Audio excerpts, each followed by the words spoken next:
Você pode abrir em Efésios 1, por favor.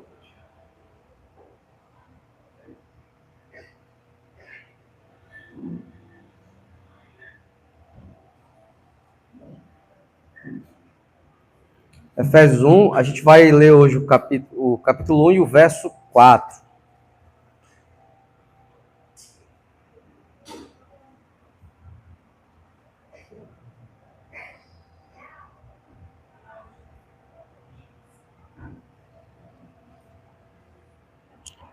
Todos acharam?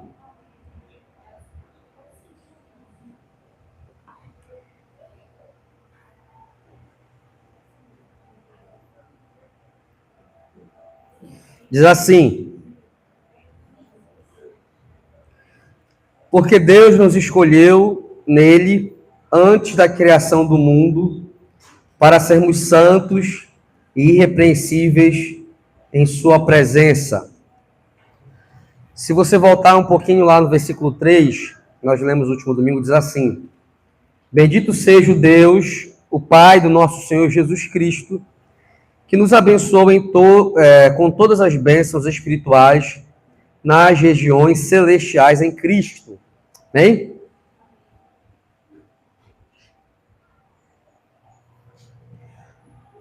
Bom, hoje nós vamos falar sobre uma palavrinha que para todo reformado ela é importante. Talvez não é comum falar muito sobre essa palavra em outros contextos, mas a gente vai falar sobre eleição. Não aquela política, mas a doutrina chamada eleição, tá? O ato de Deus eleger alguns e não outros, tá? É um assunto um pouco polêmico. O que a gente vai aprender hoje aqui? O objetivo hoje é você saber a definição do que é eleição. Repito, não é a política. A definição que é eleição. Quais são os dois lados sobre o assunto? Então, nós temos dois lados. Um se chama eleição incondicional, que é o que a gente acredita, amém? E eleição condicional, que a maioria das outras igrejas de cunho mais arminiano, pentecostal acredita, amém? Eu vou estar explicando para vocês essas duas hoje e vou estar também refutando algumas conclusões erradas sobre o assunto, tá? Então é muito importante a gente falar sobre isso hoje, porque Efésios ele vai falar sobre isso. Mas onde é que a gente está nesse exato momento? Vocês lembram que domingo passado eu falei com vocês sobre Paulo falar com o povo de Éfeso dizendo assim: vocês foram abençoados com todas as bênçãos espirituais nas regiões celestiais em Jesus Cristo.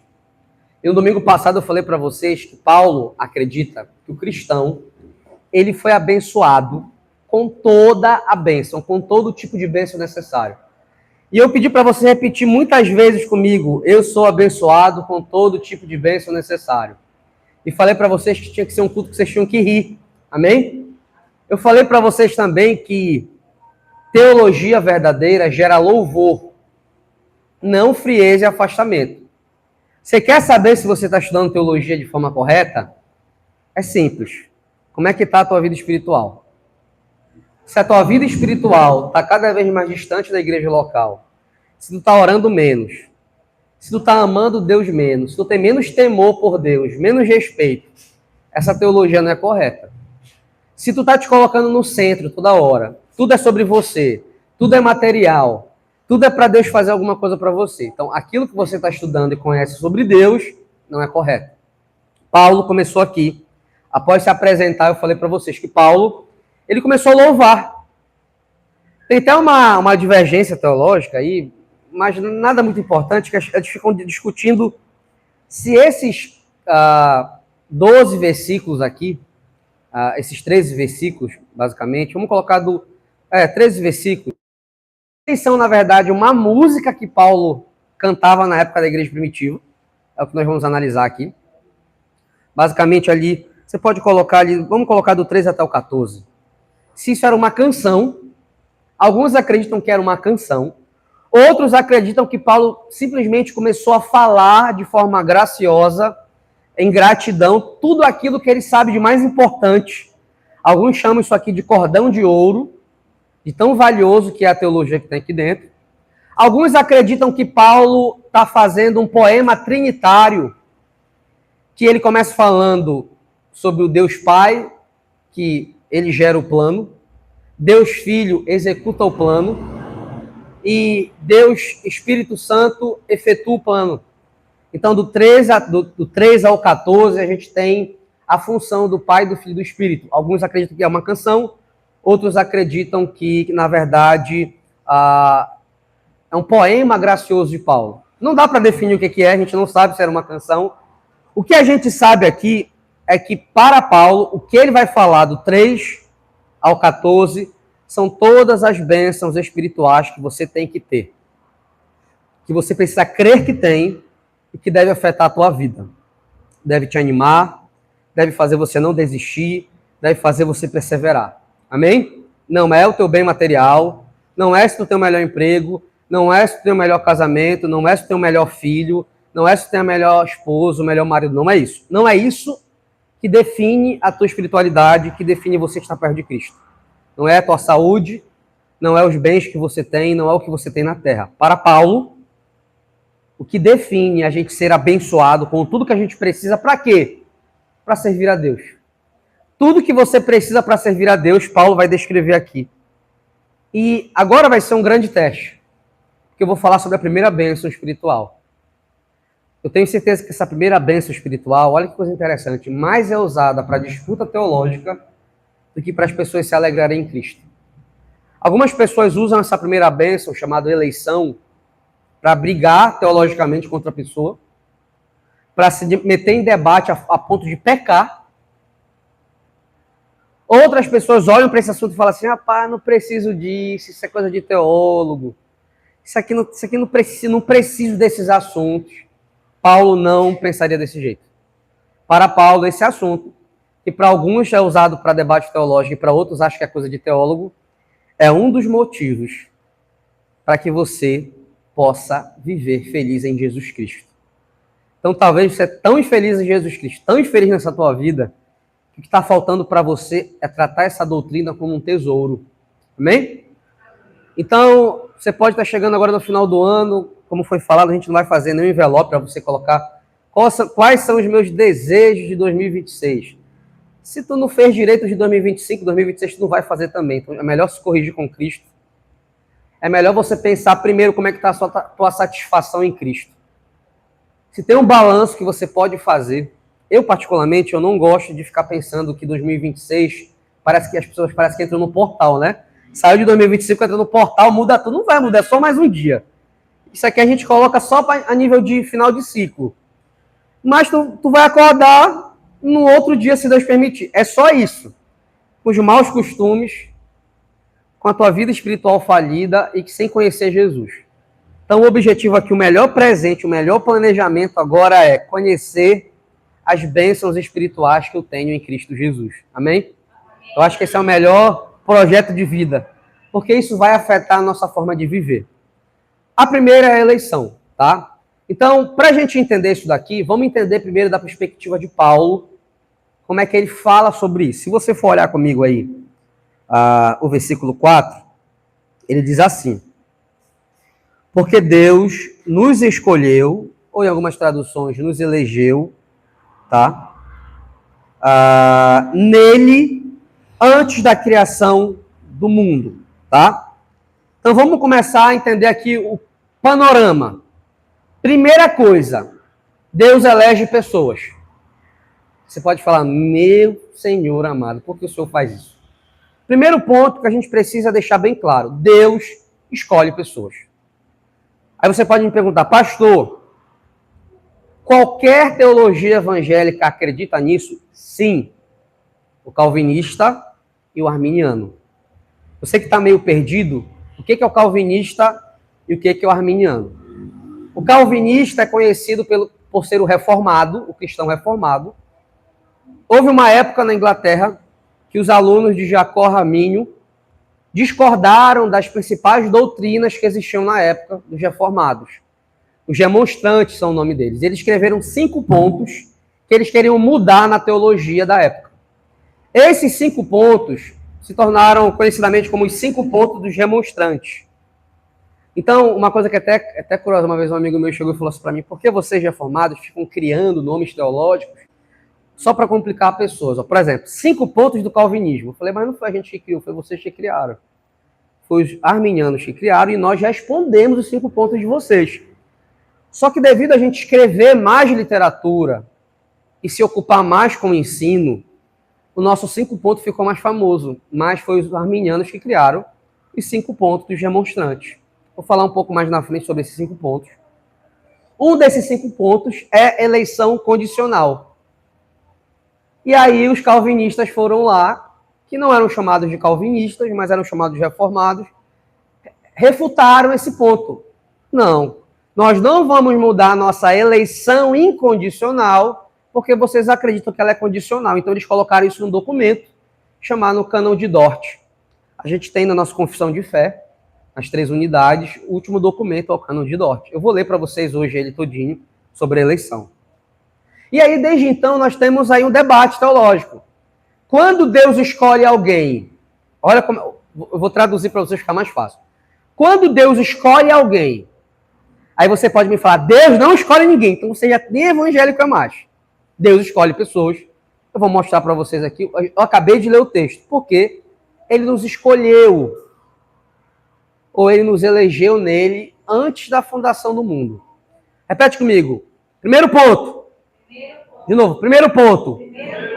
Existe eleição. Então isso é muito importante, porque tem gente, eu já vi gente discutindo isso. Deus não pode escolher pessoa, Deus não pode. Fala, amigão, então saia do ramo evangélico e vá para outro ramo da cristandade. Porque se você for evangélico, seja você pentecostal, seja você reformado, você tem que crer na eleição, porque ela é bíblica. A mesma coisa quando a gente fala sobre predestinação, que é um sinônimo, mas ela tem ênfase diferente. Tem gente que fala, Deus não pode predestinar pessoas. Aí eu falo, amigão, predestinação é bíblico. Agora, como ela acontece que está a divergência. Então, o primeiro ponto que a gente tem que estar junto aqui é, existe eleição. Deus elege, Deus escolhe pessoas. Aí tem um ponto de divergência. Alguns vão dizer que Deus escolhe pessoas porque ele viu o futuro e vendo o futuro, ele viu que a pessoa seria fiel até o fim, então essa pessoa é a escolhida dele. Então, para Deus escolher alguém, tem que ter uma condição, tem que ter uma obra, tem que ter uma perseverança. Vou dar exemplo aqui com o Márcio. Márcio, vamos supor que eu estou no papel de Deus aqui e eu olhei o futuro e vi que o último dia da tua vida tu continuaria fiel ao Deus que tu serve. O que isso vai acontecer? Significa que, como eu vi que você perseverou, você é um escolhido meu. Então Deus, na fundação do mundo, ele olhou para o futuro, viu que o Márcio seria fiel até o final, perseverante, ele escolheu ele. Por isso ele é salvo. Vocês estão entendendo? Essa é a eleição condicional. Infelizmente, muito das nossas igrejas e no Brasil, a eleição condicional é o que mais se prega. Aonde a pessoa acorda todos os dias disposta a perseverar para conquistar a sua salvação. Só que nós não perseveramos para conquistar a nossa salvação. Nós perseveramos porque Deus já nos deu nossa salvação. Todos estão entendendo até aqui? Isso se chama eleição condicional. Repete comigo. Depende de uma condição. Então, nesse tipo de eleição, Deus ele precisa ver alguma coisa para que você seja salvo. Amém? Tá? Tem o outro lado, que é a eleição incondicional, que é o que os reformados acreditam. O que significa a eleição incondicional? Deus não precisou ver nada. Ele te amou antes mesmo de você ter feito alguma coisa. Por isso que a gente é muito apegado na salvação pela graça e não pelas obras. Deus não te salvou porque você faz muito, porque você ora muito, porque você vem muito para o culto, porque você é bonito, porque você obedece. Pelo contrário, se você obedece, foi porque ele te salvou. Então, a eleição, quando Deus escolhe alguém, ele escolhe a partir do seu amor. Ele decidiu te amar e me amar. O que isso gera na gente? Gratidão. Vocês estão me entendendo? Vou repetir. Eleição incondicional. Não há mérito no homem. Nada que o homem tenha feito. Por quê? Porque foi antes da fundação do mundo. Eu não tinha nascido. Eu não tinha feito nada. Deus, antes da fundação do mundo, me elegeu, me escolheu, e depois eu fui criado. Isso gera um assombro. Porque a pessoa fala, se ele me escolheu desde a fundação do mundo, e aqueles que não são salvos, Deus reprovou? Teologicamente, para os reformados, sim. Deus escolhe alguns e reprova outros. E eu vou explicar para vocês como é que isso funciona. Essa é a eleição incondicional. A eleição condicional vai dizer o seguinte, não, Deus não pode reprovar as pessoas. Para Deus reprovar as pessoas, tem que ter uma condição. Para Deus salvar pessoas, tem que ter uma condição. Eu vou dar um resumo básico, porque eu não acredito na eleição condicional. Porque a eleição condicional, ela acaba caindo nas obras. Deus precisa ver uma obra sua para que ele possa te escolher. Aí o arminiano fala assim, mas essas obras que o ser humano faz, foi a graça de Deus que permitiu que ele fizesse. Só que a graça do arminiano ou do pentecostal é uma graça que te possibilita querer Deus. E também pode ser que você não queira Deus. Então você pode resistir ao convencimento do Espírito, à graça do Senhor e ao Evangelho. Do lado reformado, nós acreditamos que uma vez que Deus nos deu a sua graça e o seu Espírito, o Espírito não falha. Se o Espírito foi nos concedido para nos convencer, ele terá sucesso. Para o reformado, a gente resiste ao Evangelho durante o momento que não chegou a nossa vez. Enquanto o Espírito Santo não for dado para a gente vai resistir a Deus por conta da nossa vida pecaminosa. A partir do momento que ele nos dá o Espírito dele, a gente não consegue resistir. Então tem muita divergência, gente, muita divergência. Isso afeta a forma que você fica pregando Cristo para as pessoas. Amém? Eu quero explicar isso para vocês a partir da perspectiva de Paulo e dos cânones de Dort. Eu quero que vocês olhem com mais atenção para o texto, tá bom? Vamos entender como é que Paulo pensa isso.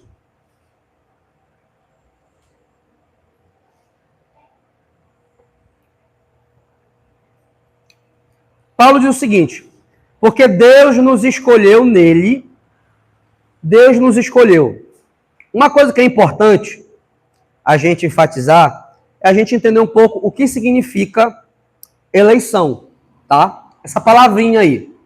Essa palavra, em grego, indica decisão deliberada. Que tipo de decisão é essa? Uma decisão que a pessoa tem a intenção. A pessoa quis escolher isso. O verbo grego indica uma decisão deliberada e uma iniciativa divina. Primeira coisa da palavra grega para eleger significa alguém que tomou a iniciativa. Preste atenção nisso. Por quê? Porque se o verbo diz que foi o sujeito que tomou a iniciativa, foi Deus que tomou a iniciativa, não foi algo que influenciou ele. Ele quis. Uma coisa muito importante da eleição dessa doutrina é, vocês estão me vendo aqui, entendam uma coisa, Deus sempre toma a iniciativa. A partir do momento que Deus é incentivado a tomar uma iniciativa, ele é dominado. Presta bem atenção. Se Deus toma iniciativa porque você tomou uma atitude, o Senhor é você que tomou atitude. Deus é refém da tua atitude. E Deus não é refém de ninguém. Deus não é refém de nenhum ser humano. Deus não espera um ser humano tomar iniciativa para que ele seja Deus. Deus é Deus porque ele decide o que ele vai fazer. O verbo eleger significa atitude deliberada por vontade própria, iniciativa ativa. Ele quis, ele foi, ele decidiu, ele não foi afetado por algo. Vocês estão me entendendo? Aí você pode estar me falando, nossa, que coisa chata, mas Paulo vai definir isso como uma bênção, uma das bênçãos mais importantes na tua vida. Porque, meu irmão, pensa agora num pouquinho dos teus pecados aí. Tá pensando aí? Pensa aí. Pode imaginar aquele lá que... Eu quero que tu imagine aquele, se alguém descobrisse agora, estava ferrado. Pensa aí, aquele pecado, se alguém descobrisse agora. Se eu fosse aquele irmão que revelasse agora e do nada começasse a dizer, eis que te digo, eu te vi fazendo tal coisa. Esse é vergonhoso. Cara, tu saber que Deus te elegeu e te escolheu antes de tudo isso. Ele não olhou para o que tu fez, ele não olhou para o que tu é, ele apenas te quis e te amou. Tem gente que fica em crise por causa disso. Eu fico muito alegre, porque eu sei quantas dificuldades eu enfrento para lutar contra os meus pecados. Vocês estão me entendendo? Agora, o que eu vou ensinar para vocês não é para vocês ficarem com achômetro de quem é eleito. Quem é eleito é o próprio Deus. Não é você quem define se teu vizinho é eleito, se teu pai é eleito, se a tua mãe... Não é vocês que definem os mistérios de Deus. Outra coisa. Ai, será que é 10 pessoas eleitas? Não sei a quantidade. Isso é Deus que sabe. Vocês estão me entendendo? Para que serve a eleição? Para que a gente olhe para dentro da gente e consiga observar alguns comportamentos, alguns pensamentos, alguns sentimentos que vão dar segurança para a gente de que nós somos eleitos desde antes da fundação do mundo. Vocês estão me entendendo? Amém? Então a palavra significa isso. Significa essa iniciativa, essa decisão por vontade própria, deliberada. É uma iniciativa divina. A eleição não reage à fé humana. Ela produz a fé humana. Eu quero traduzir isso. Por favor, meus irmãos amados em Cristo Jesus, não façam isso. Preste atenção. Quando você tem fé, aí eu vou chamar a atenção de quem estava comigo no troca de capinha, lá que vocês erraram isso. Quando você tem fé, não vem de você primeiro. A fé não produz a regeneração. É a regeneração que produz a fé. A mesma coisa. Não foi porque eu tive fé que Deus me escolheu. Não foi isso. Então não fica falando para as pessoas o errado. Se alguém aqui nessa noite conseguiu crer em Jesus, vou repetir, eu sempre repito, é porque antes da fundação do mundo, Deus já tinha um plano contigo. Isso aqui não é papo de profetada, não. Isso é Bíblia. Tudo que você tem capacidade de fazer é por causa que Deus chamou. Tu não tinha nem feito nada, tu não tinha nascido ainda. Agora, se você me perguntar por que ele fez isso, eu só tenho uma resposta para te dar. Porque ele te amou. Se isso não for o suficiente, é isso que a Bíblia me responde. Porque ele me amou, ele te amou. Mas, pastor, e as pessoas que não são salvas? O que a Bíblia nos responde? A gente vai ler na nossa confissão de fé um pouco sobre os reprovados, que a gente chama, tá? Outra coisa que ele fala é que ele usa a expressão antes da criação do mundo. Isso estabelece a anterioridade absoluta da eleição em relação a qualquer mérito, obra ou fé. Portanto, a eleição não pode ser condicionada a algo previsto no ser humano. O que é importante enfatizar? Vocês vão perceber que Paulo, ele fala o seguinte: nós fomos eleitos em Deus antes da fundação do mundo para sermos santos. Você quer olhar de novo? Olha de novo o teu texto aí, ó. Olha como Paulo entende o texto. Porque Deus nos escolheu nele antes da criação do mundo, versículo 4. Para sermos santos e irrepreensíveis. Olha como Paulo entende isso daqui. Presta atenção. Primeiro ele elege a gente, para quê? Para tornar a gente santo. O arminiano inverte. Ele fala, ele te elegeu porque ele te viu santo. Só que não é o que Paulo está dizendo, Paulo. Ele te elegeu para ser santo. Na mente de Paulo, eu só consigo viver em santidade, eu só consigo dizer sim, eu só consigo ser amigo de Deus, eu só consigo obedecer a Deus porque ele me elegeu. Então ele fala, nós fomos eleitos antes da fundação do mundo para santidade.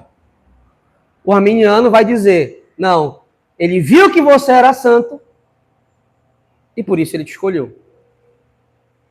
Vocês estão entendendo a diferença? Aí como é que isso afeta a igreja? Na hora do culto, o arminiano ele vai enfatizar muito que você tem que viver uma vida em santidade com o Senhor para que você não perca a salvação. Como essa teologia do medo é muito mais eficaz, se eu ficar colocando medo em vocês aqui, medo em vocês, medo em vocês, de vocês ir para o inferno, vocês vão querer servir a Deus. Mas não é por amor que vocês servem a Deus, é por causa do medo. Agora, se eu inverto essa lógica e falo, vocês têm que obedecer a Deus, porque Ele salvou vocês. Aí, meu irmão, só os de verdade vão entender o que eu estou dizendo. Isso aqui é quase um crivo.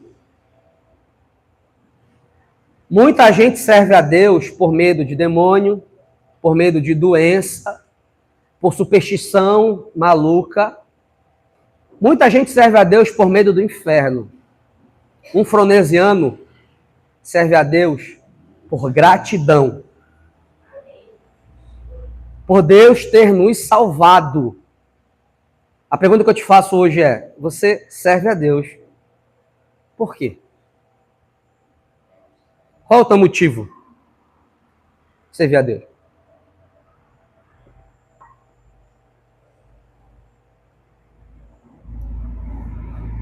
Outra coisa que ele diz também é que ele escolheu a gente antes da criação do mundo para sermos santos e irrepreensíveis em sua presença. Algumas traduções falam para a gente ser santo e irrepreensível nele. Repete assim, Deus me escolheu para ser santo na presença dele. Olha que coisa maravilhosa. Se alguém te perguntar, qual é o teu propósito de vida? Tem gente que fica perguntando, né? Mas Deus, qual é o meu propósito? O que eu tenho que fazer, cara? Você foi escolhido por Deus antes da fundação do mundo para ser santo na presença dele. O que tu mais odeia é obedecer. Aí eu não gosto de orar, eu não gosto do culto, eu não gosto dos irmãos, eu não gosto de obedecer, eu não gosto de nada. Tu foi criado para quê? Meus irmãos, Paulo está dizendo que a primeira bênção espiritual que você tem na tua mão, na tua vida, é que Deus te criou para viver para Ele em obediência. E agora? Você vai falar, nossa, não era isso que eu imaginava. Mas essa é a alegria, irmão. Aí tem várias coisas que a gente tem que obedecer. Vamos colocar aqui em prática, vamos colocar aqui as bem-aventuranças. Bem-aventurados os pobres de espírito, aquele que não tem orgulho, entende que é pecador e falha. Então, Deus te criou para ser pobre de espírito. Aí você pode me perguntar, tá, pastor, mas qual seria o contrário disso? Você acha que você que é o bom, você que é melhor que as pessoas, você acha que você consegue tudo na força do teu braço? Porque tem o pobre de espírito falso. Vocês sabiam disso? É a pessoa que fala que é pecador, olha só. Tem a pessoa que fala que é pecadora, que é miserável, que não é nada sem Deus, mas vive sem Deus. É a pessoa que fala tudo isso, mas é um impostor. Porque, na verdade, ela não ora, não lê Bíblia, não gosta de vir para a igreja, não gosta dos irmãos, não gosta de nada. Mas se tu conversar com ela, ela vai te falar, eu sou pecador, pobre, falho, eu sou depravado totalmente, e se não fosse Jesus Cristo por mim, ele só fala. Mas ele não entendeu que Deus salvou ele para a santidade. Repete comigo, Deus nos salvou para viver em santidade. Isso, por incrível que pareça, né? É a coisa mais difícil na vida do ser humano. A luta pela santidade. Pastor, me explica melhor. O que é essa santidade? A santidade é um período, um estágio que nós estamos, aonde a gente tem responsabilidades. Só que nessas responsabilidades, existe a sua responsabilidade e a responsabilidade de Deus. Deus dá o Espírito Santo para te ajudar a ser responsável. Só que é uma equipe. Por exemplo, o Espírito Santo te lembra as palavras de Cristo. Você lê as palavras de Cristo. O Espírito Santo te convence sobre o pecado. Você se arrepende do pecado, foge do pecado, não entrega o teu corpo ao pecado, sai de ambientes pecaminosos, vê onde você está habitando, vivendo, falando, assistindo. O Espírito Santo convence você sobre o juízo, sobre a volta de Cristo.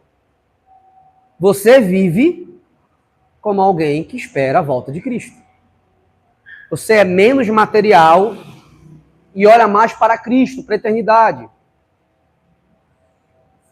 Justiça, o Espírito Santo te convence da justiça. Ele te mostra o que é errado. Você faz o que é correto. Amém? A santificação é o estágio de responsabilidade do crente. Deus te salva para ser responsável. Fala comigo assim, Deus me salva para ser responsável. Mas o Espírito Santo me ajuda.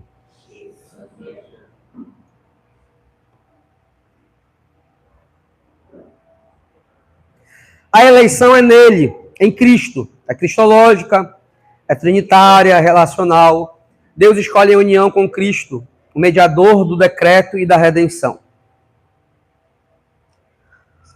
A partir desse momento, Paulo ele quer deixar claro algo para vocês. Uma falácia que acusavam Paulo, Romanos responde muito bem isso. Mas a falácia de que a doutrina da eleição incondicional faz a gente ser pecador, mais pecador. Por exemplo, algumas pessoas falam assim, essa doutrina dos reformados, já que Deus já me escolheu, já que ele já me salvou, então eu posso fazer o que eu quiser, eu não preciso orar, eu não preciso evangelizar, porque por que eu vou evangelizar se ele já elegeu pessoas? Por que eu preciso me preocupar em acertar, já que ele já me escolheu, o final da minha vida é salvação? Não importa o que eu faça, não importa onde eu esteja, e Paulo vai justamente corrigir isso. O eleito é eleito para o quê? Santificação. Qual é um dos indícios que eu sei que eu sou um eleito? É porque eu vivo lutando pela minha santificação. Não significa que você vai ser perfeito, mas a preocupação, eu não peco em paz, está muito relacionada com a pobreza de espírito. Bem-aventurados os que choram. Eu choro pelo meu pecado, eu sinto dor, porque tem gente que peca e não está nem aí. Tanto faz, não estou nem aí. E tem aquela pessoa que comete seus erros, mas ela se sente mal, parece que é um dia de luto. Ela vive incomodada, ela se preocupa se está sendo honesta, se não está sendo honesta. Ela se preocupa como trata as pessoas, ela se preocupa se ela está indo para a igreja. Então, por exemplo, alguém que é eleito, começar a faltar culto muito, ficar preocupado. Meu Deus, eu estou faltando culto. Se não estivesse envolvendo, ela se preocupa. Meu Deus, eu estou muito desleixado. Eu não estou me envolvendo tanto. Meu Deus, eu não estou falando com os irmãos direito. Eu acho que eu estou até aquele irmão mal. Ela fica preocupada com a obediência. Os eleitos são eleitos para santificação. Essa é a teologia paulina. Essa é a teologia reformada. O cara que se diz eleito, que é desigrejado, não tem compromisso com a igreja local, não tem comunhão com os irmãos, não ora, não ajuda ninguém, não se arrepende pelos seus pecados, ele não é eleito. Ele não é eleito. A pessoa que é eleita, dentro do coração dela aconteceu a regeneração. Ela tem um coração quebrantado, ela tem um coração inclinado para as coisas de Deus. Ela até tenta, às vezes, fugir das coisas de Deus, mas ela não consegue. Vocês estão me entendendo? Eu não estou falando de perfeição, eu estou falando de luta. Repete comigo, não é perfeição. É luta. Lá em Gálatas 5 diz que a carne milita contra o espírito. Há uma guerra. Vocês estão me entendendo?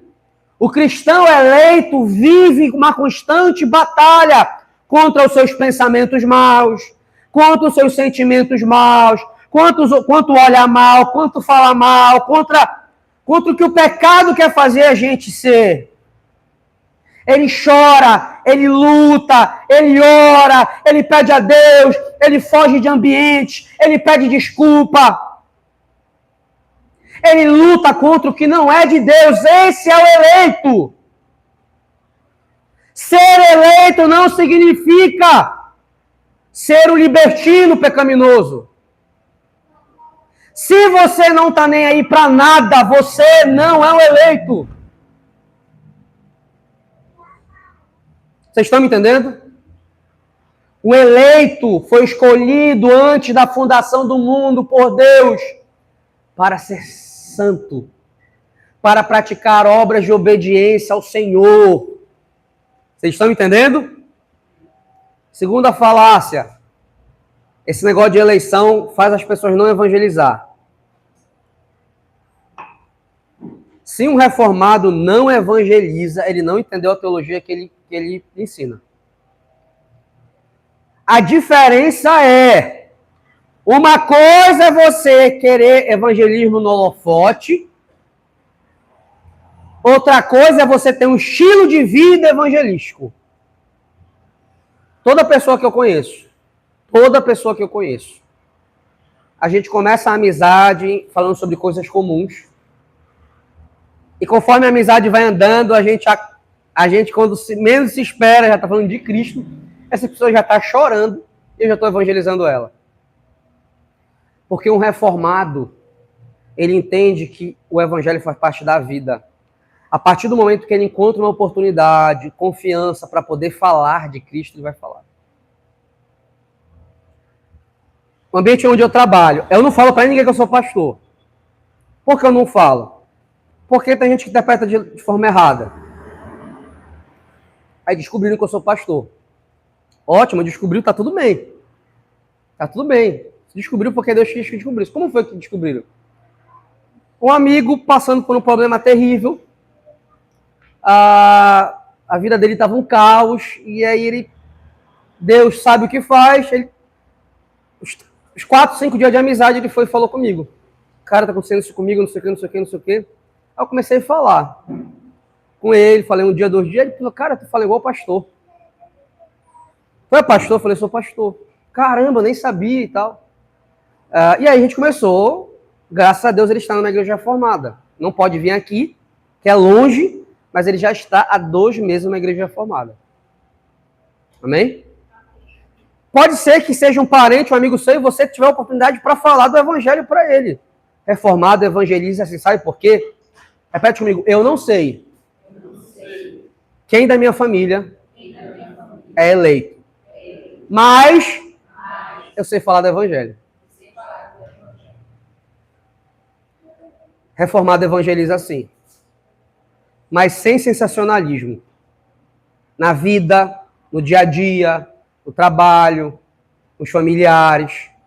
Vocês estão me entendendo? A gente não precisa de holofote, a gente não precisa divulgar, a gente tem que evangelizar. Tudo que você está aprendendo aqui, você pode falar para os seus amigos, para os seus irmãos, para os seus colegas, para os seus parentes. Só tem uma coisa com você, saiba falar do evangelho e não queira convencer ninguém, apenas fale do evangelho, o resto quem faz é o Espírito Santo. Não tenta conversar, mas a pessoa não me escuta, só diz, só fala. Ela não acreditou em nada, ok. Se Deus quiser fazer algo, Ele vai fazer na hora que Ele quiser fazer. Vocês estão me entendendo? É isso. Para de querer impor a tua forma de ser junto com o Evangelho. Prega o Evangelho. Vocês estão me entendendo? Prega o Evangelho. Pode ser que na hora o efeito aconteça, a bomba exploda. Pode ser que seja 1 semana, 2 semanas, 1 mês, 3 meses, 1 ano, 5 anos, 10 anos. Vocês estão entendendo? Você não sabe quando vai ser. Mas qual é o nosso papel? Evangelizar. Então Paulo ele deixa claro, é para a santidade. Então você foi... Por que você hoje consegue ser honesto?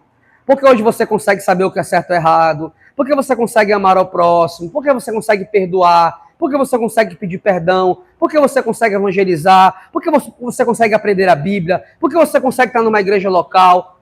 Porque Deus te elegeu. Sabe o que se chama isso? Segurança. Segundo a fé reformada, conforme, por exemplo, até os cânones de Dort e João Calvino, a eleição ela é eterna. O que significa isso? Ela é decretada antes da criação do mundo, ela é incondicional, não é baseada na fé que Deus viu sua, nem em obras e nem em alguma condição tua humana, tá? Ela foi feita a eleição porque Deus te ama, ponto. Qual motivo ele teve para te amar? Nenhum. Ele só te amou. Repete comigo, esse é o amor mais puro que pode existir. Tu sabia que o amor de Deus é tão mais poderoso que o de uma mãe? Sabe por que a mãe ama o filho? Porque o filho nasceu dela. Por que o pai ama o filho? Porque ele gerou junto com a sua esposa. O irmão ama outro irmão porque eles nasceram na mesma família. Eles podem brigar o que for, mas na hora do perigo com o outro, ele... Agora, o amor de Deus, Paulo vai deixar bem claro, não houve condição alguma para ele te amar. Se não houve condição alguma para ele te amar, para de querer tentar impressionar Deus. Para de achar que tu consegue impressionar Deus com sacrifícios que tu nem dá conta. Muda a tua perspectiva. Olha para o quanto você tem que ser grato. E tenta só ser grato. Ninguém impressiona Deus, gente. Ninguém impressiona Deus. Tu vai te cansar. E tu não vai impressionar Deus. Agora, ser grato nunca é demais. Seja grato. A gente tem que as pessoas ficam sendo gratas, eu vou ser grato, Senhor, 2025, aí a pessoa pensa um monte de coisa material. E sim, Deus nos ajudou. Mas mais importante do que materialmente falando é que já são, no meu caso, 31 anos que Deus me elegeu, pelo menos eu vivo, para que eu possa viver em santidade para Ele. Que coisa boa. Então, toda vez que eu consigo fugir de um pecado, toda vez que eu reconheço um pecado em mim, eu peço perdão, toda vez que eu consigo fazer algo que agrada a Deus, eu consigo enxergar em mim a graça de Deus, Deus é real nesse momento. Muitos de vocês não perceberam o quanto Deus foi real hoje. Muitos de vocês cantaram. Sabe por que vocês cantaram? Porque antes da fundação do mundo, Ele te elegeu para a santidade. Cantar é santidade. Vocês não perceberam? Vocês leram a Bíblia aqui, não foi? Ler Bíblia é santidade. Por que vocês conseguiram fazer isso? Porque Ele elegeu vocês antes da fundação do mundo. Vocês oraram aqui hoje? Por que vocês oraram? Porque Ele elegeu vocês desde a fundação do mundo. Por que vocês estão aqui e abraçaram um ao outro? Vocês poderiam estar em outro qualquer lugar. Por que vocês estão aqui nessa igreja? Ele elegeu vocês. Só que, meu irmão, eu estou falando isso para vocês aqui. Olha bem para mim, meus irmãos. Olha bem para mim. Dá um sorriso, por favor. Dá um sorriso, meu irmão. Vocês podem sorrir para mim? Cadê vocês? Dá um sorriso, Diana. Diana, tá aqui. Porque eu quero que vocês estejam felizes. Porque a gente não tem que estar feliz porque vai estar chegando 2026, meu irmão. Era pra gente estar com essa euforia. Todos os dias a gente é eleito. Amém? Agora, só se eu falei aqui, tá tudo ao contrário, aí tá preocupado. Caramba! Nós fomos eleitos. Amém? O processo que tem acontecido na tua vida, de perseverança, de conhecer a Cristo, de se arrepender dos teus pecados, de tentar melhorar, de lutar, de chorar, de pedir perdão, de acertar, isso é por causa do amor do Senhor.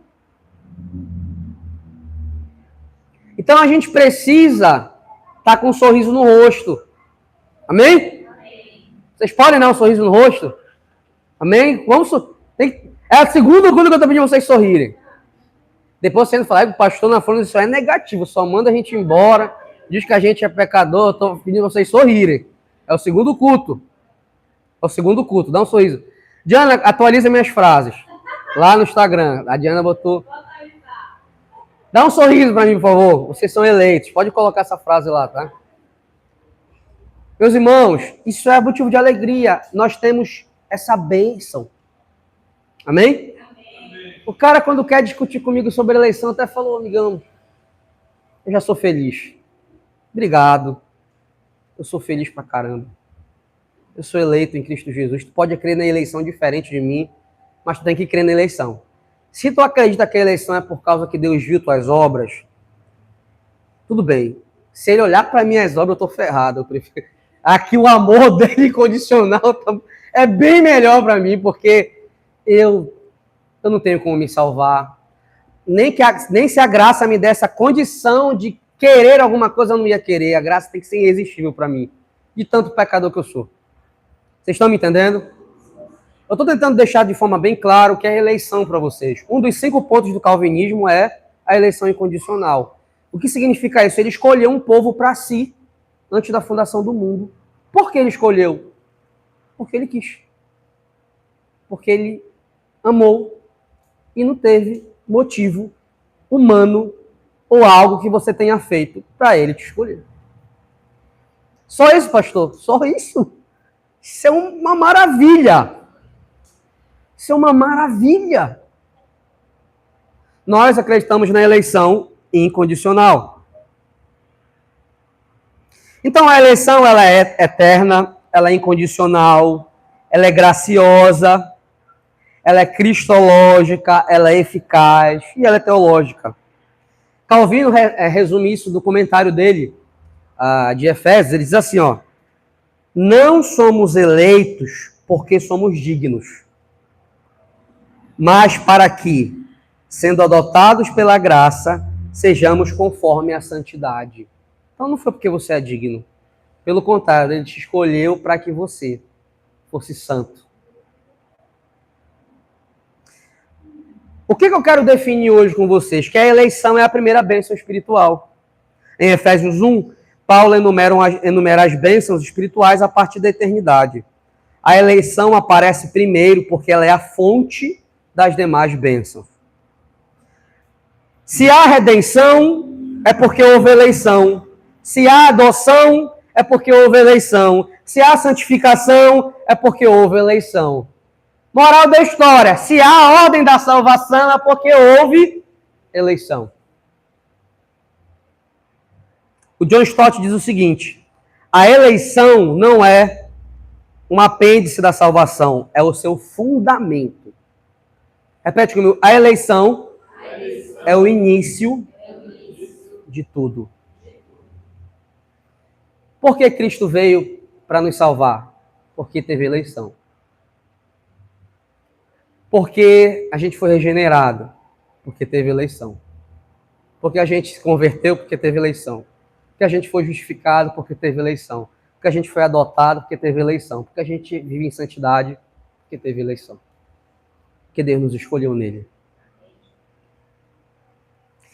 O propósito da eleição é apenas um. Repete comigo: o propósito é a santidade. O texto está explícito, meus irmãos, para sermos santos e irrepreensíveis. É uma palavra no infinitivo que indica finalidade, não a causa. Isso é muito importante. Para sermos.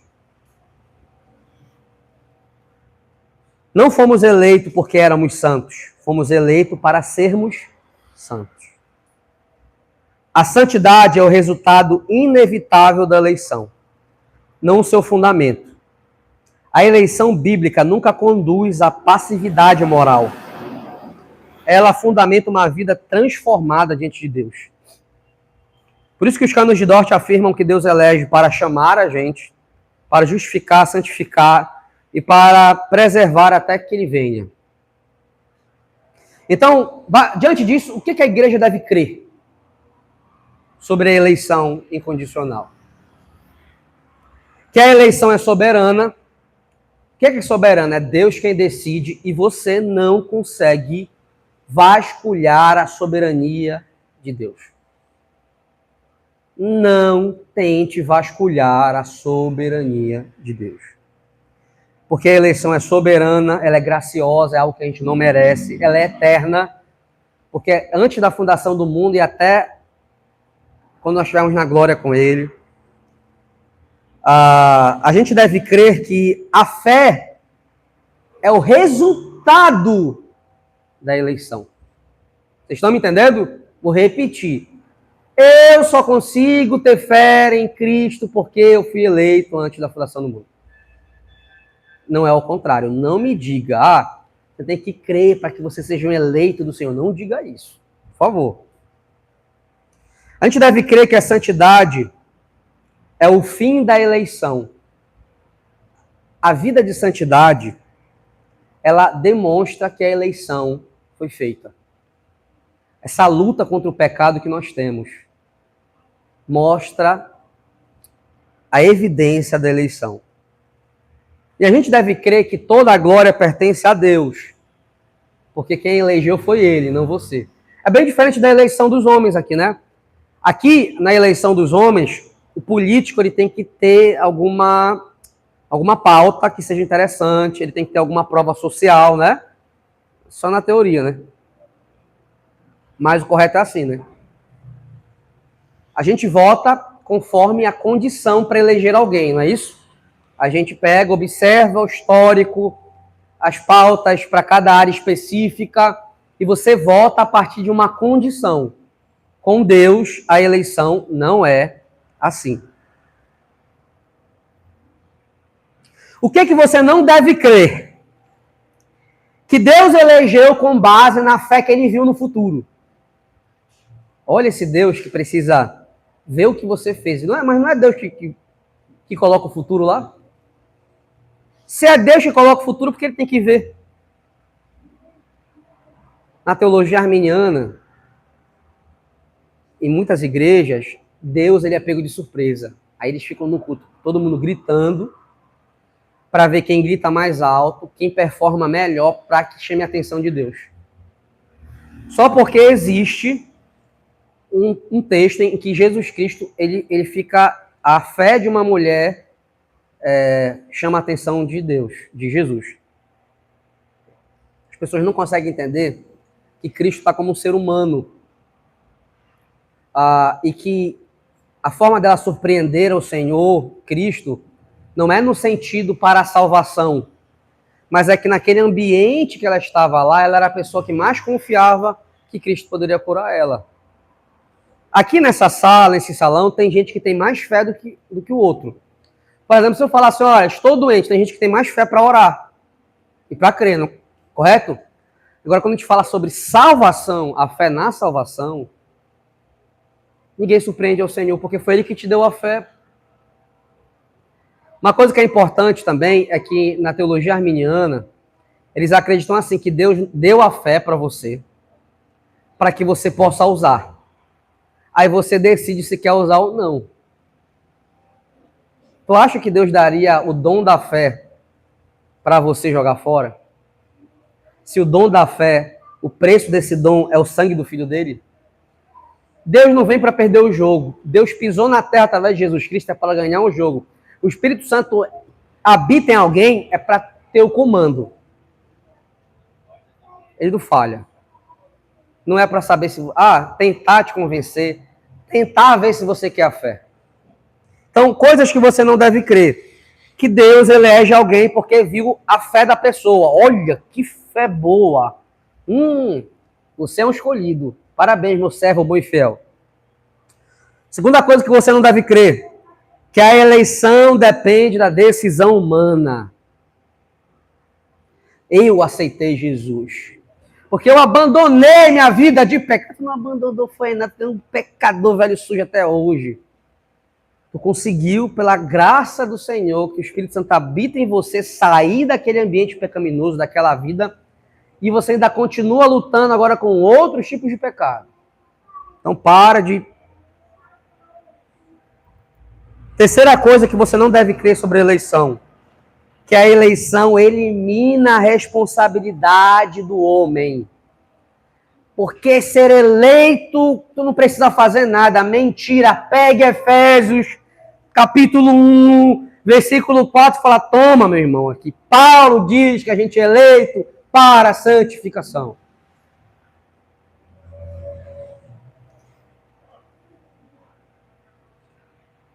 E última, que a eleição dispensa a santidade. Não acredite nisso.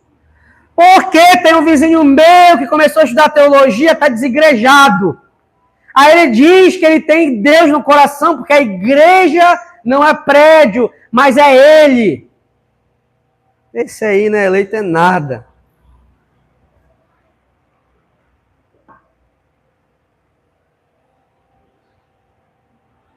A eleição, em Efésios 1:4, é a primeira bênção espiritual, porque estabelece que a salvação começa em Deus, não no homem. Ela é realizada em Cristo, não fora dele. E tem como finalidade formar uma nova humanidade na Terra. E através de uma nova humanidade, nós temos uma nova sociedade que vive diante de Deus para a glória do seu nome. Amém? Amém. Meus irmãos, essa doutrina é muito importante para a nossa igreja. Amém?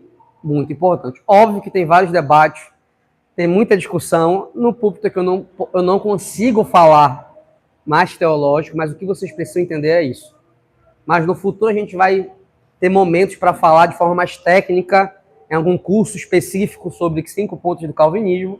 Aí quem quiser saber um pouco mais tecnicamente o que acontece, mas o que eu passei para vocês é o que é fundamental para essa igreja. Amém? Baseado nisso agora, para a gente finalizar, eu quero ler um pouco o Cânon de Dort com você. Amém? Então quem tiver aí, por favor, abre. Quem não tiver, eu peço que você compre o seu.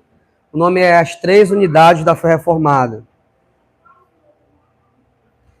Alguém tem na mão aí? Que o meu está em PDF. Quem tem aí físico na mão aí? Quem pode me dar aqui? Rapidinho. Só para eu mostrar para quem não comprou ainda. Tá aqui, ó. Estão vendo? Aqui está tudo que nós cremos, tá? As principais doutrinas. A gente vai ler o Cânon de Dort. Tem 3 documentos aqui. Confissão belga, a nossa confissão de fé, Catecismo de Heidelberg, perguntas e respostas, e Cânon de Dort, que fala só sobre salvação, 5 pontos do calvinismo. Você vai abrir comigo lá no último documento, lá no final, capítulo 1 da doutrina.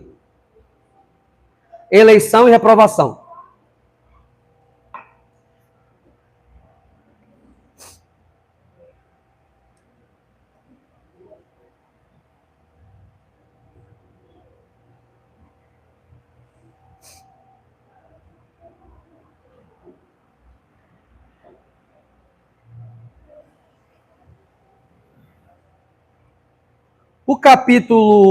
O primeiro capítulo da doutrina deve estar lá por volta da página, aqui para mim está aparecendo 138, 140, não sei. Quem mais físico, está com físico lá no final. Quem achou, diga amém. Se você jogar na internet também aí, Cânon de Dort, você também acha, tá? Só que no Google vai estar com uma linguagem talvez um pouco diferente. Você pode jogar Cânon, com N no final, Cânon de Dort. Tem mudo. Quem achou quem está com físico na mão aí? Qual é a página? Qual é a página aí? 115, tá? Quem estiver procurando. Acho que o Adjevson acabou de jogar no grupo, né, Adjevson? O artigo 1, eu não vou ler o artigo 1, mas a gente só vai ler os títulos aqui, porque mais para frente eu quero ler com vocês. O artigo 1 diz assim, ó, toda a humanidade é condenável diante de Deus. Vai falar sobre a corrupção do homem. Quando Deus ele não salva algumas pessoas, ele está sendo justo, porque as pessoas pecaram contra Deus. Quando ele salva alguns, ele está sendo misericordioso. Então, ao mesmo tempo, na humanidade, a gente vê um Deus gracioso e misericordioso e um Deus que é justiça. Tá? No artigo 2, ele vai falar sobre o envio do Filho de Deus. No artigo 3, sobre a pregação do Evangelho. No artigo 4, um duplo resultado. No artigo 5, a causa da incredulidade e a fonte da fé. No artigo 6, o decreto eterno de Deus. No artigo 7, a definição da eleição. Aqui eu quero ler com vocês. Lá no artigo 7. A definição da eleição. Eu vou ler com vocês aqui. É um texto que tem umas palavrinhas um pouco chatinhas, mas a gente tem que ter o costume de ler nossos documentos de fé, tá? Estão prontos aí? Artigo 7. Acharam aí? Ó. Porque isso aqui é importante. Se vocês forem membros assíduos, vocês têm que dar de olho nessa confissão aqui, nesses documentos, porque quem sobe para pregar aqui, ou quem ensina, não pode sair dos nossos documentos de fé. Isso aqui é uma forma de proteger a igreja, amém? Então, se vocês não conhecem os documentos de fé, qualquer uma pessoa pode enganar vocês aqui. Definição da eleição. Olha o que diz aqui. A eleição é o propósito imutável de Deus, pelo qual ele, olha só para definir, o propósito imutável, é um propósito que não muda, imutável. Deus tem um propósito que não muda. Então, a primeira definição, a eleição é um propósito de Deus que não muda, tá? Pelo qual ele, antes da fundação do mundo, tá conforme Paulo falou, né? Segundo o soberano beneplácito da sua vontade e por pura graça, escolheu para a salvação em Cristo, de entre toda a raça humana caída, pela própria culpa do estado original de integridade no pecado e na perdição, um número definido de pessoas específicas. Em nada melhores, nem mais dignas que as outras, porém, envolvidas na mesma miséria dos demais. Lá no início eu falei para vocês que é segundo o soberano beneplácito da sua vontade. Quando alguém te pergunta assim, cara, por que Deus elege alguns? A resposta é porque Deus tem uma vontade. Repete comigo assim, Deus não é controlado. Repete comigo, Deus faz o que quiser. Isso é muito importante na teologia, porque se Deus ficar te servindo, ele não é Deus. Deus, para ser maior do que todos que estão aqui nesse lugar, ele precisa ter a capacidade de fazer o que quiser. Deus não pede autorização para ninguém para ser quem ele quiser ser. Então, aqui no Cânon de Dort define que ele fez isso segundo a soberania da sua boa vontade. Da sua graça, ele escolheu salvar em Cristo alguns. E ele fala aqui um número definido de pessoas específicas que não são melhores do que outras, que não são mais dignas. Porém, elas são envolvidas na mesma miséria e pecado que qualquer ser humano. Também, desde a eternidade, ele constituiu a Cristo como mediador, a gente vai ver um pouco mais lá em Efésios, nos próximos versículos, o mediador e cabeça de todos os eleitos e o fundamento da salvação. Assim, decretou dar a Cristo os que haveriam de ser salvos e chamá-los e trazê-los eficazmente à sua comunhão pela sua palavra e espírito. Olha só, ele decretou conceder-lhes fé verdadeira, ele que deu, em Cristo, os justificar, os santificar e, por fim, depois de o ter preservado poderosamente na comunhão do seu Filho, os glorificar, que é o último estágio da santificação. Que vocês aprendem que é a perfeita ou a perfectiva, né? Para a demonstração da sua misericórdia e o louvor da riqueza da sua graça gloriosa. Como está escrito, Deus nos escolheu em Cristo antes da fundação do mundo para sermos santos e irrepreensíveis perante Ele. Aí vem o versículo, esse é o versículo 4, tem o versículo 5. E em amor nos predestinou para Ele, para a adoção de filhos, por meio de Jesus Cristo, segundo o beneplácito da sua vontade, para louvor da glória de sua graça, que Ele nos concedeu gratuitamente no amado. E em outro lugar, diz também, e aos que predestinou, a esses também chamou, e aos que chamou, a esses também justificou, e aos que justificou, a esses também glorificou. São textos que nós vamos analisar no próximo domingo. Aí você vai ter o artigo 8, eu não vou ler ele aqui agora. Você vai lá para o artigo 9. Olha que coisa interessante. A eleição não se baseia em fé prevista. Vou traduzir isso de uma forma mais simples. O que ele quer dizer é o seguinte. A eleição, ela não acontece porque Deus viu que você tinha fé nele. Deus não te escolheu porque ele olhou para a Stephanie e falou, ela tem fé, vou escolher ela. Não. É isso que o texto está dizendo. Foi isso que eu ensinei hoje, não foi para vocês? Olha o que o Cânon de Dort diz. Tal eleição não se baseia em fé prevista, aquilo que ele vê antecipadamente. Tá? Ela não se baseia em fé prevista, em obediência da fé, em santidade ou qualquer outra boa qualidade ou disposição que seja a causa ou a condição necessária aos homens para serem eleitos. Os homens, todavia, são eleitos para a fé. Não é por causa da fé. Para a obediência da fé, para a santidade, etc, etc. A eleição é, portanto, a fonte de todas as virtudes salvadoras de onde emana a fé. A santidade e os outros dons salvadores. E, por fim, a própria vida eterna, como frutos e efeitos da eleição. É isso que o apóstolo ensina quando diz, assim como nos escolheu nele antes da fundação do mundo, não porque fôssemos santos, mas para sermos santos e irrepreensíveis perante ele. Vocês podem sorrir? Amém? Amém? Aí na casa de vocês vão ter, tá vendo os versículos que tem embaixo? Romanos 8:30, Efésios 1:4, vocês podem abrir na casa de vocês e ver cada versículo desse. O artigo 10 diz o seguinte, a eleição baseia-se no beneplácito de Deus, ou na bondade de Deus, ou no amor de Deus. Olha que coisa linda.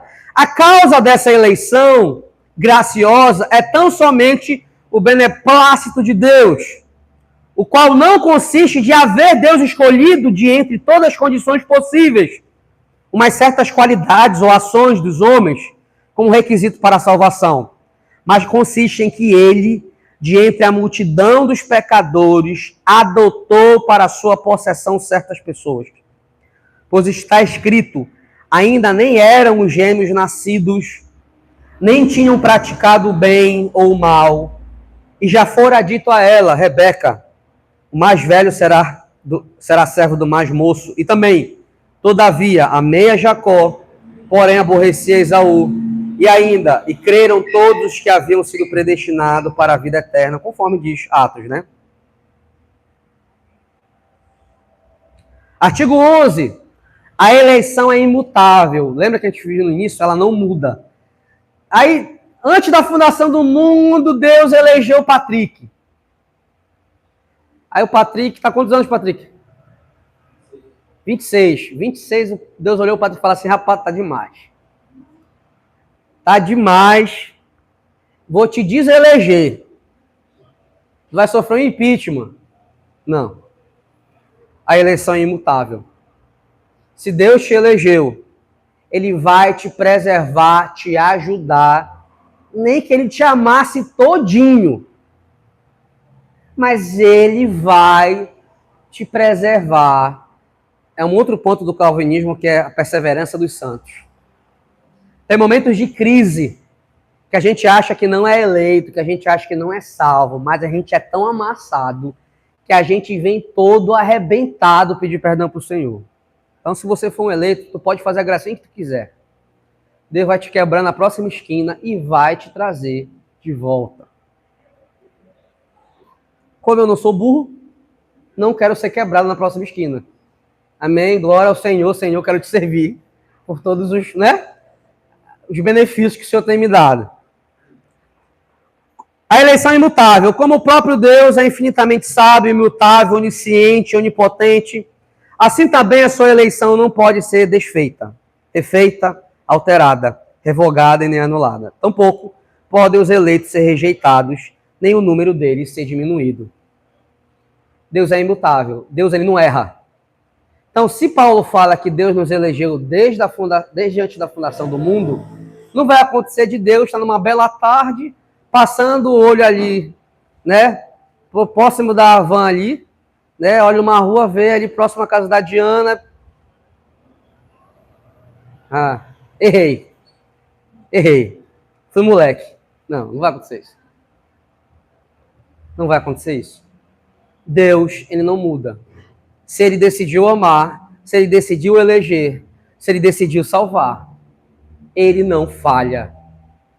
Tem teologia que vai acreditar que isso pode mudar? Tem, arminiana. A eleição condicional vai acreditar nisso. Enquanto houver condição, você vai ser salvo. Se não houver condição, você não é salvo. Então você pode resistir à graça, você pode perder a salvação. Sua eleição não pode ser desfeita, refeita, alterada, revogada, nem anulada. Tampouco podem os eleitos ser rejeitados, nem o número deles diminuído. Os dois últimos artigos. Artigo 12, a certeza da eleição. Os eleitos recebem no tempo oportuno, ainda que em vários graus e diferentes modos, a certeza da sua eterna e imutável eleição para a salvação. Eles, todavia, não a obtêm quando curiosamente investigam as coisas ocultas e profundas de Deus. Lembra que eu falei? Esses caras ficam observando quem é eleito, quem não é eleito? Não. Olha o que diz aqui. Mas quando observam em si mesmos, com alegria espiritual e santo deleite. Dê um sorriso para mim agora. Alegria espiritual no rosto de vocês. Amém? Quando eles observam com alegria espiritual e santo deleite os infalíveis frutos da eleição indicados na palavra de Deus, como a fé verdadeira em Cristo, o temor filial a Deus, a piedosa tristeza pelos seus pecados e a fome e sede de justiça. Aí continua faltando o curso de hebresia. Se eu te perguntar, tu não sabe o que é nada do que eu falei aqui. Vocês estão entendendo? Que tudo que a gente pensa para vocês, a nossa preocupação é o quê? Vocês conhecerem as bênçãos espirituais. Nossa chamada para 2026, para o curso de membresia, venha conhecer as bênçãos espirituais que você conquistou através de Jesus Cristo.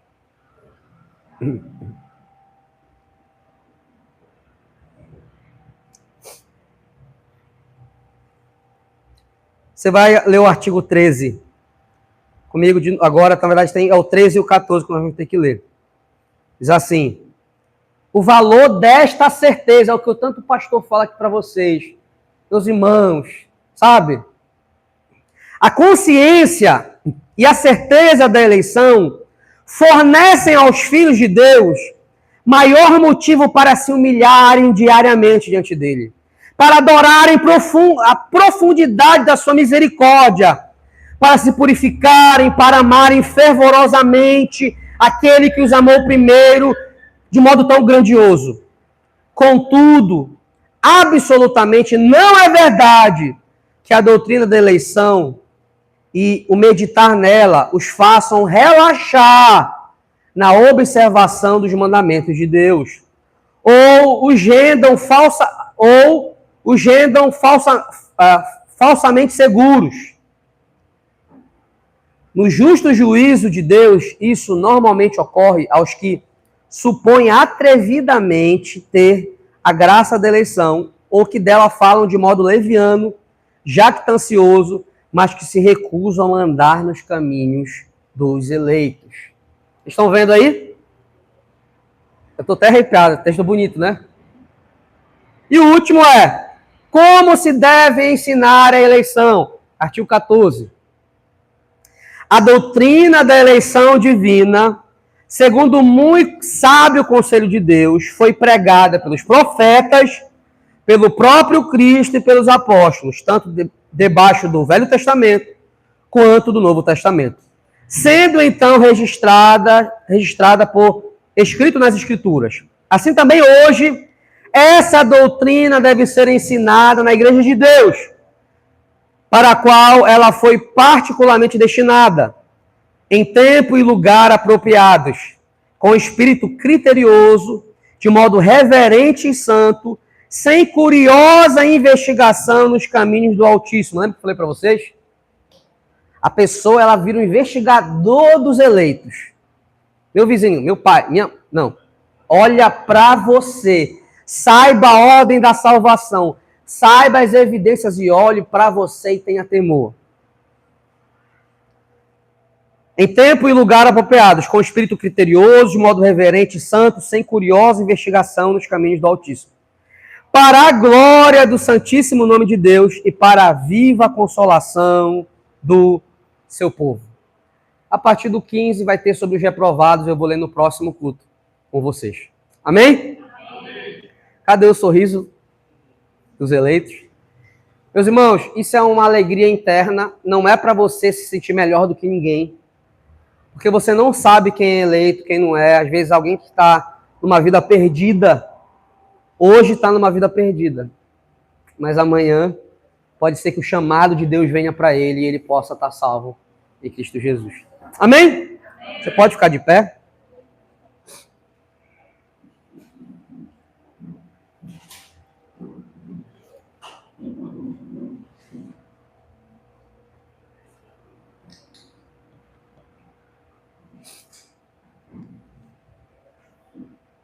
Vamos agradecer ao Senhor. E depois nós vamos para um momento de comunhão. Não vai embora, tá? Não sai. Dê um abraço ao seu irmão, converse com seus irmãos. Amém? Amém. Que presente, para mim, é o 2026 mais feliz que eu vou... Um ano, a virada de ano mais feliz que eu vou ter. Porque que assunto importante. Você está inseguro, se você está triste, você precisa saber quem você é. Eu posso estar falando com o eleito do Senhor. Eu creio que todos vocês são. Amém? Mas internamente a gente olha e consegue observar através das Escrituras as bem-aventuranças, a ordem da salvação. Por isso que é importante você conhecer o curso de membresia. Isso aqui não é um negócio só para ter. Quem se dedicou ao curso de membresia, essa palavra vai fazer muito mais sentido, amém? Entender cada coisa que a gente lê na nossa confissão de fé, no Cânon de Dort. Então nós somos eleitos para a santidade. Então, nós vamos orar agora, isso é viver em santidade. Quando acabar o culto, abraçar o teu irmão, falar com o teu irmão, é santidade. Amém? Então vamos fazer o que a gente foi eleito para fazer. Amém? Pai querido e amado, obrigado. Eu sei que aqui no Brasil a gente fica muito mais interessado na eleição dos homens políticos. Mas que todo esse fervor que a gente tem pelas eleições dos homens, os políticos, possa ser revertido por um fervor, gratidão na eleição que nós temos através do teu grande amor. Amém? É isso que nós pedimos, Senhor. Que a gente aprenda a ser grato, que a gente aprenda a amar, a ser fervoroso, a ter um deleite, uma alegria espiritual e santa, porque a gente é eleito, Senhor. Obrigado, Pai. Eu sei dos meus pecados, cada pessoa sabe dos seus pecados. A gente sabe que, por mais que o Senhor olhasse para a nossa fé, se ela viesse da gente, a gente não conseguiria fazer nada. Obrigado, Senhor, por esse final de ano. Obrigado por ter aqui, ter nos ensinado muito, ter nos ajudado muito. É só mais um dia, mas aqui na Terra é o fechamento de um ciclo e nós queremos te agradecer por todos esses dias, por todos esses meses, por todo esse ano. Que 2026 a gente possa usar de bom proveito, amar mais tua palavra, cuidar mais da nossa igreja, amar mais nossos irmãos, cuidar mais da nossa família. Que todos possam sair daqui, Senhor, com o coração em Ti, gratos, felizes. Porque antes da fundação do mundo, o Senhor nos elegeu, o Senhor nos escolheu. Nós somos gratos. Eu creio com todo o meu coração e com toda a minha fé nessa doutrina. Obrigado. Ela que me traz segurança. Eu te louvo. E que isso possa gerar uma vida cristã fervorosa, animada, fiel, grata a Ti. É que eu te peço. Obrigado, Senhor, por esse momento de comunhão. Obrigado por todos os alimentos que vão estar sobre aquela mesa. Obrigado por todos os irmãos que estão aqui. Te apresento aqueles que não puderam vir por um motivo maior. Que em 2026 a nossa igreja possa crescer mais, possa se estruturar mais. Que o Senhor possa dar mais sabedoria aos pais, às esposas, às mães, aos maridos, aos solteiros. Senhor, que a gente possa de fato te glorificar nesse novo ano. É o que nós pedimos, Senhor, em nome de Jesus Cristo. A igreja diga amém. Você pode aplaudir.